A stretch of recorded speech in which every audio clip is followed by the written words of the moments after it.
ఎంపీడీఓకు ఫిర్యాదు చేస్తున్న జగ్గసాగర్ గ్రామస్తులు. సర్పంచ్ ఎట్ 28.6 లక్షలట.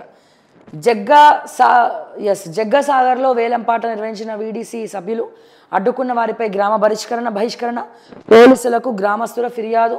జగిత్యాల జిల్లా మెట్పల్లి మండలంలో ఘటన. ఆఖరికి ఇది కూడా చక్కగా చేస్తలేరా? 25 లక్షలకు ఏకగ్రీవం చేసుకురంట. ఒక్కొక్కరు 1 కోటి రూపాయలకు చేసుకుంటున్నారు. గుడి కట్టిస్తాం, బడి కట్టిస్తాం అని చెప్పి ఏకగ్రీవ తీర్మానాలు చేసుకుంటున్నారు. వీళ్ళకి గ్రామస్తులు ఎదుర్కొంటున్నట్టే వాళ్ళని బహిష్కరిస్తున్నారట. ఇంకా ఇట్లాంటి పెత్తందారులు ఉండబట్టే ఇంకా ఇట్లా నడుస్తూ ఉన్నది. చాలామందిని ఇంకా తిట్టుకుంటూ పోతూ ఉన్నారు. సంచార్ సాధి ఆప్షనల్, కావాలంటే డిలీట్ చేసుకోవచ్చు. కేంద్ర మంత్రి జ్యోతిరాదిత్య సింధియా క్లారిటీ. ప్రతిపక్షాల విమర్శలతో వెనక్కి తగ్గిన కేంద్రం. అంతకుముందు యాప్ కంపల్సరీ అని కేంద్రం ఉత్తర్వులు. డిఫెన్స్ స్ట్రాటజిక్ హబ్ అట. డిఫెన్స్ స్ట్రాటజిక్ హబ్ ఆఫ్ ఇండియాగా తెలంగాణ. డ్రోన్ మ్యానుఫ్యాక్చరింగ్ టెస్టింగ్ కారిడార్కు ప్రణాళికలు. ఏటా 300 వరకు VB-AT డ్రోన్ల ఉత్పత్తి. 300 మందికి ఉద్యోగాలు. 850 కోట్లతో మహేశ్వరంలో JSWAV ఫెసిలిటీ అట. భూమి పూజ కార్యక్రమంలో మంత్రి దుద్దిల్ల శ్రీధర్బాబు గారు. మిస్టర్ దుద్దిల్ల శ్రీధర్బాబు గారు నమస్కారం సార్. బాగున్నారా సార్? మంచిగా ఉన్నారా సార్? మీ తమ్ముడు, మీ శ్రీధర్బాబు, అదే మీ గ్యాంగు రంగారెడ్డి జిల్లాలో తిరుగుతున్నారు కదా, మీ అడిషనల్ PS మంచిగా ఉన్నారు కదా సార్? అందరు మంచిగా 3 పూటలు బాగా తింటున్నారా సార్? అంతా బంగారం తింటున్నారా సార్? వెండి తింటున్నారా సార్? మనులు మాణిక్యాలు తింటున్నారా సార్? డబ్బు తింటున్నారా సార్? ఏం తింటున్నారు సార్? అవును సార్, నాకు అర్థం కాక అడుగుతా, నాకు తెలియదు సార్, నేను చదువుకోలే. ఏం sir drone manufacturing testing corridor అంటే ఏంది సార్?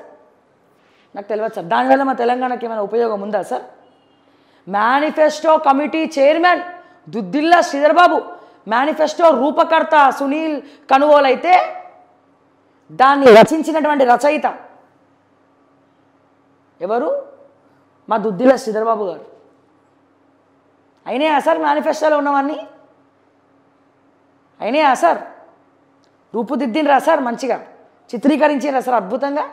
ముందు మంతనీలో ఏదో ఏడవండి సార్, పోయి మంతనీలా రోడ్లు చక్కగా లేవు. పాత బస్టాండు. ఎంతోమంది చదువుకున్నోళ్ళు మంతని నుండి బయటకు వచ్చారు, కానీ మంతని మాత్రం డెవలప్ కాలే. ఎందుకు కాలే? మీకే వదిలేస్తున్నాం. ముందు ఇంట గెలిచి తర్వాత రచ్చ గెలవండి. ఇంకోటి ఏమన్నారు సార్? 300 మందికి ఉపాధి కలుగుతుందా? దేనివల్ల? ఏటా 300 వరకు VB-AT డ్రోన్ల ఉత్పత్తి అట. ఆ డ్రోన్ల ఉత్పత్తి వల్ల 300 మందికి ఉద్యోగాలు ఉన్నాయట. రండి సార్, తీసుకపోయి చూపియండి. ఆ 300 మంది ఓరు? నా తెలంగాణలో 300 మందికి ఏటా ఉద్యోగాలు ఇస్తున్నారు కదా మీరు డ్రోన్ల ఉత్పత్తి ద్వారా.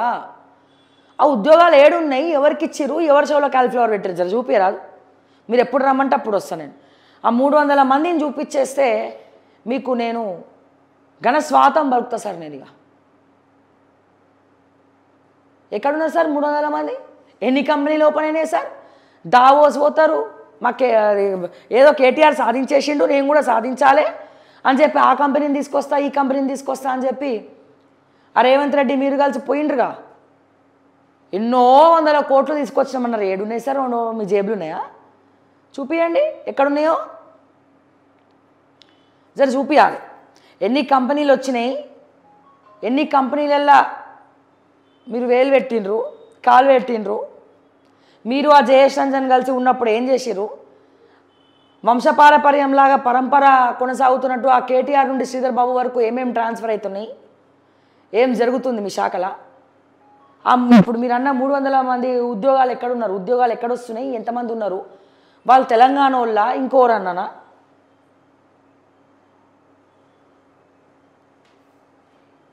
వేల కోట్ల పెట్టుబడులు తీసుకొచ్చామని గప్పాలు కొట్టినారు కదా. మరి ఆ 1000 కోట్ల పెట్టుబడులు ఎక్కడున్నాయి? నిజంగా 1000 కోట్ల పెట్టుబడులు ఉంటే మా తెలంగాణ ఇట్లా ఎందుకు ఉన్నది?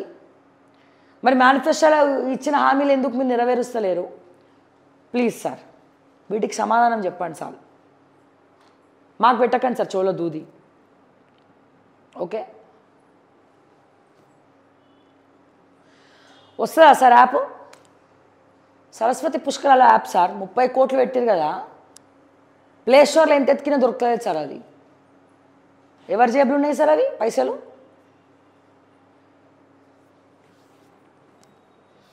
ఇంకోటి, తెలంగాణ గవర్నమెంట్ ఆఫ్ తెలంగాణ వెబ్సైట్లు ఒక్కటి కూడా పనిచేస్తలేవు సార్. గవర్నమెంట్ ఆఫ్ తెలంగాణ వెబ్సైట్లు ఒక్కటి కూడా పనిచేయట్లే. మరి మీ ఐటీ శాఖ ఏం చేస్తుంది? హ్యాక్ చేసిర్రు. ఒక్క వెబ్సైట్ అంటే ఒక్క వెబ్సైట్ పనిచేస్తలేదు. మరి ఐటీ శాఖ కిందకే వస్తాయి కదా యాప్లు, వెబ్సైట్లు, సాఫ్ట్వేర్ డెవలపర్స్, సాఫ్ట్వేర్ మొత్తం అంతా కూడా. మరి ఏం చేస్తున్నారు సార్? సైబర్ క్రైమ్ ఏం చేస్తుంది సార్?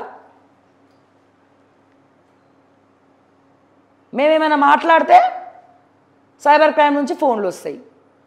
అట్లా మాట్లాడొద్దబ్బా, చాలా పొలైట్గా మాట్లాడాలి. పొలైట్ విత్ ఎలైట్గా మాట్లాడాలి. ఇట్లా మాట్లాడద్దు.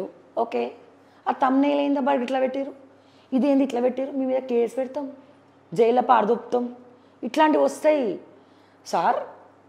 మరి వెబ్సైట్లు హ్యాక్ చేస్తుంటాయి సార్. ఎవడో ప్రైవేట్ వాడు వచ్చే ఎండోన్మెంట్ వెబ్సైట్ హ్యాక్ చేస్తే మీ గవర్నమెంట్ ఆఫ్ తెలంగాణ, మన గవర్నమెంట్ ఆఫ్ తెలంగాణ వెబ్సైట్లకు దిక్కు లేకపోతే ఐటీ శాఖ మంత్రి ఏం చేస్తుండంట? స్పీచ్లు ఇస్తున్నాడు మహేశ్వరం పోయి.